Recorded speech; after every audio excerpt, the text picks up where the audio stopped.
Bribtu Sigit Mukti Hanggono disanksi demosi oleh Majelis Sidang Kode Etik dan Profesi Polri atau KKEP terkait kasus tewasnya Brigadir Nofriansyah Yosua Huta Barat alias Brigadir J pada Selasa 20 September.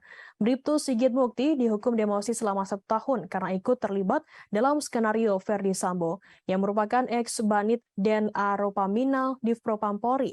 Sigit sebelumnya juga dimutasi ke BA Yanma Polri karena terlibat kasus pembunuhan tersebut.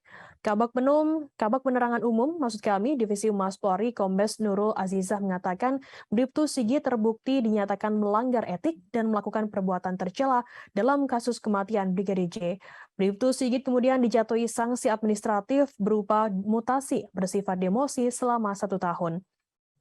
Atas putusan dari Majelis Sidang Kode Etik, Bribtu Sigit tak melakukan banding. Sidang KKEP Bribtu Sigit sendiri berlangsung di ruang sidang Divpropam Polri, Gedung TNCC, di lantai 1 Mabes Polri. Adapun sidang tersebut berlangsung selama 7 jam. Adapun Komisi Sidang KKEP dipimpin oleh Kombes Pol Rahmat Pamuji dan 2 anggota sidang Kombes Pol Satius Ginting dan juga Kombes Pol Pitra Andrian Ratulangi. Nurul mengatakan selain demosi, Bribtu Sigit juga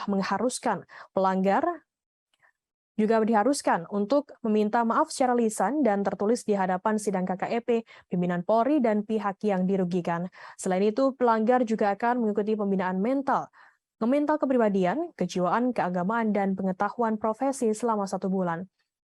Bribtu Sigit sendiri diketahui melanggar pasal 5 ayat 1 huruf C, pasal 6 ayat 2 huruf B, pasal 10 ayat 1 huruf F, Perpol nomor 7 tahun 2022 tentang Kode Etik Profesi Polri.